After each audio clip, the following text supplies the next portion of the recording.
Taucht für eine gemeinsame Reise ein in die magische Unterwasserwelt. Bringt die Fische durchs Riff ins Ziel und die Edelsteine sicher in euer Versteck. Doch passt auf, denn in den Tiefen des Ozeans lauert mit ihren diebischen Tentakeln Krakwa. So macht ihr das Spiel startklar. Klappt den Spielplan vollständig auf und legt ihn so in die Tischmitte, dass ihr Krakwa zunächst sehen könnt. Klappt nun die linke Seite um, so dass ihr nur noch Krakwas Augen, aber dafür jetzt die Startfelder seht. Nehmt jetzt die 3 Fische und setzt ihnen die passenden Hüte auf. Steckt dafür beim roten Fisch die Melone, beim grünen den Zylinder und beim gelben Fisch den Sombrero in den Schlitz. Stellt jeden Fisch auf ein beliebiges Startfeld und legt den Farbwürfel in das Fenster, aus dem Krakwa schaut. Das ist Krakwas Höhle. Wählt gemeinsam ein Versteck aus und legt es in der Mitte des Spielplans auf die Seesterne. Nehmt nun ein weiteres Versteck, dreht es auf die Seite mit der Schatztruhe und legt diese rechts in das große freie Fenster auf den Spielplan.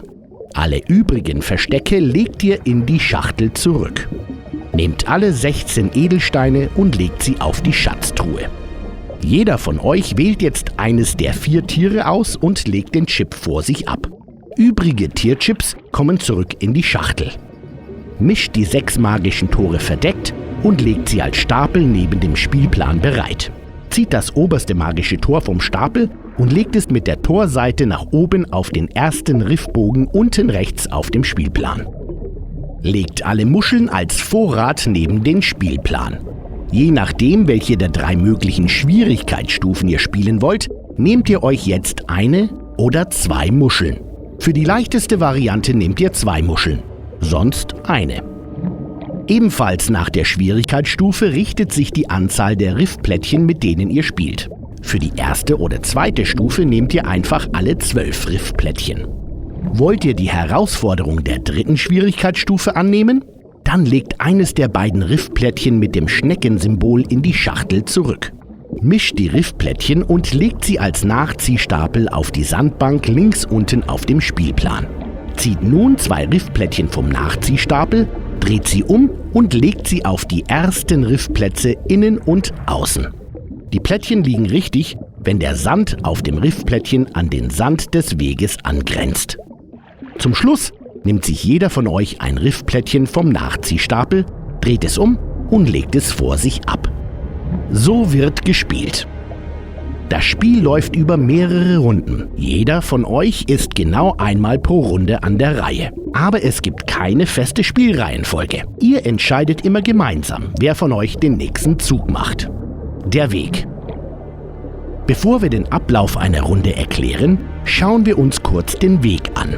Er beginnt an den 3 Startfeldern, besteht aus sich abwechselnden Tierfeldern und führt die Fische über den Spielplan später ins Ziel. Der Anfang des Weges liegt im Schutz des Riffs. Aber dann müsst ihr durch Anlegen der Riffplättchen dafür sorgen, dass der Weg der Fische immer vor Krakwa geschützt ist. Ein Tierfeld des Weges ist dann geschützt, wenn jeweils innen und außen ein Riffplättchen liegt. Aber Vorsicht! Einige Riffplättchen haben Lücken, in denen Wasser zu sehen ist. Ein Tierfeld, neben dem sich auf einer oder gar beiden Seiten eine Lücke befindet, ist leider auch nicht geschützt. Rundenablauf. Im Spiel müsst ihr 2 Aufgaben bewältigen. Die Fische ins Ziel und Edelsteine ins Versteck bringen.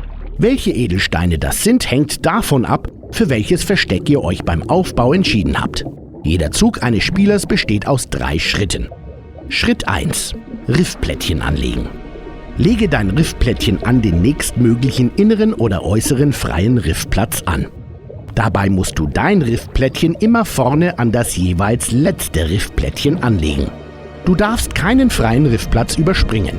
Und natürlich immer so, dass Sand an Sand grenzt. Auf dem Riffplättchen, das du gerade angelegt hast, ist eines der 4 Meerestiere abgebildet. Welches das ist, wird jetzt wichtig. Schritt 2. Einen Fisch bewegen. Jetzt musst du einen beliebigen der 3 Fische nach vorne bewegen. Und zwar genau auf das nächste freie Tierfeld mit demselben Meerestier wie auf deinem Riffplättchen. Dabei darfst du nur nach vorne ziehen und nie auf ein Feld, auf dem schon ein anderer Fisch steht. Sollte das erste entsprechende Tierfeld besetzt sein, ziehst du weiter zum nächsten freien, passenden Feld. Möchtest du nicht auf das Tierfeld ziehen, welches dir das Riffplättchen vorgibt, dann kannst du einen Muschelzug machen. Das heißt, du ziehst auf das nächste freie Tierfeld, welches das Meerestier von deinem Tierchip zeigt. Dafür musst du aber eine eurer Muscheln in den Vorrat zurücklegen. Hast du deinen Zug auf einem der Sonderfelder beendet, dann passiert Folgendes. Muschel gefunden. Hast du deinen Zug auf einem Tierfeld mit einer Muschel beendet? Sehr gut. Nimm eine Muschel aus dem Vorrat und lege sie zu euren Muscheln. Ihr dürft maximal 6 Muscheln haben. Der Delfinexpress. Wenn dein Zug auf einem Sonderfeld mit dem Delfin endet, kannst du den Delfinexpress nutzen. Der Delfin kann einen Edelstein von der Schatztruhe direkt in euer Versteck bringen. Möchtest du das tun? Dann lege für seine Hilfe eine eurer Muscheln in den Vorrat zurück. Nimm anschließend einen beliebigen Edelstein aus der Schatztruhe und lege ihn ins Versteck. Der Edelstein ist nun sicher vor Kraqwa. Der Hai klaut für euch. Du landest auf einem Sonderfeld mit dem Hai und in Kraqwas Höhle liegen Edelsteine, die ihr für das Versteck benötigt. Dann kann der Hai euch helfen. Wenn du das möchtest, lege dafür eine eurer Muscheln in den Vorrat zurück. Danach darfst du einen beliebigen Edelstein aus Kraqwas Höhle nehmen und ihn zurück in eure Schatztruhe legen. Ein Sonderfeld darfst du in deinem Zug nur einmal verwenden, auch wenn ihr mehrere Muscheln zur Verfügung habt. Schritt 3. Prüfen, ob Kraqwa klaut. Nachdem du einen Fisch vorwärts bewegt hast, musst du schauen, ob er auf dem neuen Feld sicher ist. Schützt das Riff den Fisch auf beiden Seiten des Tierfeldes, auf dem er steht? Sehr gut. Kraqwa kann ihn nicht sehen und es passiert nichts. Befindet sich aber auf einer Seite eine Lücke oder gar kein Riffplättchen, dann klaut Kraqwa euch einen Edelstein. Wirf den Farbwürfel. Jetzt musst du einen Edelstein aus der Schatztruhe nehmen, der mit der gewürfelten Farbe übereinstimmt. Lege den Edelstein in Kraqwas Höhle. Liegt kein passender Edelstein mehr in der Schatztruhe? In diesem Fall kannst du dir eine Farbe aussuchen. Wenn du deinen Zug beendet hast, ist der nächste Spieler an der Reihe. Entscheidet gemeinsam, wer von euch als nächstes seinen Zug ausführen sollte. Aber natürlich niemand, der in dieser Runde schon dran war. Das Rundenende. Wenn jeder von euch einen Zug gemacht hat, müsst ihr nun Folgendes tun. Riffplättchen nachziehen. Derjenige von euch, der den letzten Zug gemacht hat, zieht als erster ein Riffplättchen vom Nachziehstapel, dreht es um und legt es vor sich ab. Anschließend ziehen die anderen reihum im Uhrzeigersinn nach. Keine Riffplättchen mehr auf dem Nachziehstapel? In diesem Fall nimmst du das hinterste Riffplättchen entweder innen oder außen vom Weg. Drehe es um und lege es vor dir ab. Kraqwa klaut erneut. Stehen jetzt ein oder mehrere Fische auf einem ungeschützten Tierfeld? Dann beklaut Kraqwa jeden dieser Fische. Derjenige von euch, der den letzten Zug gemacht hat, wirft für jeden ungeschützt stehenden Fisch je einmal den Farbwürfel. Legt nach jedem Wurf den dazu farblich passenden Edelstein in Kraqwas Höhle. Prüft, ob ihr den Spielplan umklappen müsst. Hat in dieser Runde auch der letzte der 3 Fische das magische Tor durchquert? Dann müsst ihr nun den Spielplan öffnen oder schließen. Wie das funktioniert, erklären wir gleich. Anschließend beginnt eine neue Runde. Die Superkräfte der Meerestiere. Jedes Meerestier auf euren Tierchips hat eine Superkraft. Du kannst die Superkraft deines Tieres immer dann einsetzen, wenn du am Zug bist. Seepferdchen. Wenn Kraqwa am Ende deines Zuges einen Fisch beklaut, kannst du die Superkraft deines Seepferdchens nutzen, um ein zweites Mal zu würfeln. Vielleicht hast du Glück und würfelst beim zweiten Mal einen Edelstein, den ihr nicht für euer Versteck benötigt. Krebs.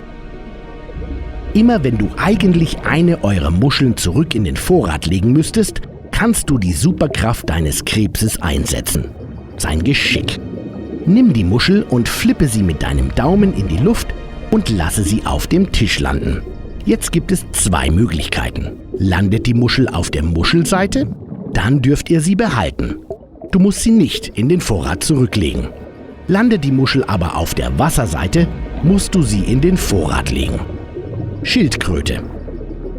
Die Schildkröte darf, wenn sie am Ende der Runde ein Riffplättchen nachzieht, auswählen, welche der beiden Seiten sie verwenden möchte und legt das Riffplättchen mit dieser Seite nach oben vor sich ab. Qualle. Die Qualle hat die Superkraft, einen besonderen Muschelzug zu machen. Du kannst mit einem beliebigen Fisch auf das nächste freie Tierfeld eines Tieres deiner Wahl ziehen. Du darfst somit auch die Tierfelder Seepferdchen, Krebs und Schildkröte nutzen. Aber auch dieser besondere Muschelzug kostet dich immer eine eurer Muscheln. Was passiert bei einem magischen Tor? Im Lauf des Spiels müsst ihr die 3 Fische durch 3 der 6 möglichen magischen Tore bewegen. Und zwar jeweils in einer bestimmten Reihenfolge. Unten auf dem Tor seht ihr, welcher Fisch als erster, als zweiter bzw. als dritter durch dieses magische Tor schwimmen muss.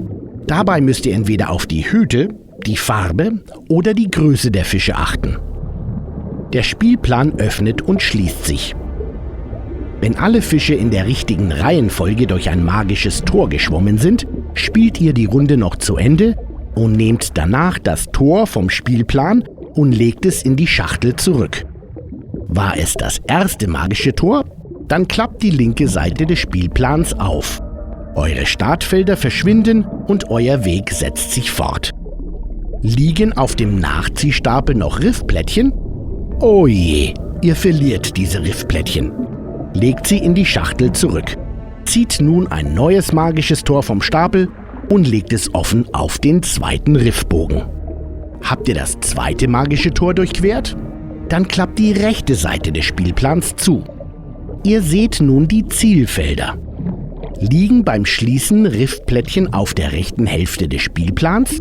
Schade, dann verliert ihr diese Riffplättchen. Legt sie in die Schachtel zurück. Zieht ein neues magisches Tor vom Stapel und legt es offen auf den dritten Riffbogen. Das dritte magische Tor ist der Eingang zu den Zielfeldern.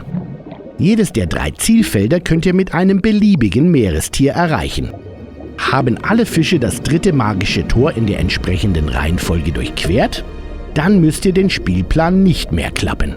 Das Spiel ist beendet. Ende des Spiels. Das Spiel kann auf 5 verschiedene Arten enden. Ihr gewinnt, wenn ihr alle Fische ins Ziel und die passenden Edelsteine ins Versteck gebracht habt. Ihr habt knapp gewonnen, wenn ihr die Fische zwar ins Ziel, aber nicht alle Edelsteine ins Versteck bringen konntet. Ihr habt verloren, wenn ihr keine Riffplättchen mehr habt und die Fische nicht im Ziel sind. Ihr verliert ebenfalls, wenn ihr keine Edelsteine mehr in der Schatztruhe habt und die Fische nicht im Ziel sind. Ihr habt auch verloren, wenn ihr zwar die Edelsteine im Versteck habt, aber die Fische nicht im Ziel sind. Wenn ihr noch Fragen habt, schaut einfach in die Spielanleitung. Und jetzt viel Spaß unter Wasser mit Kraqwa.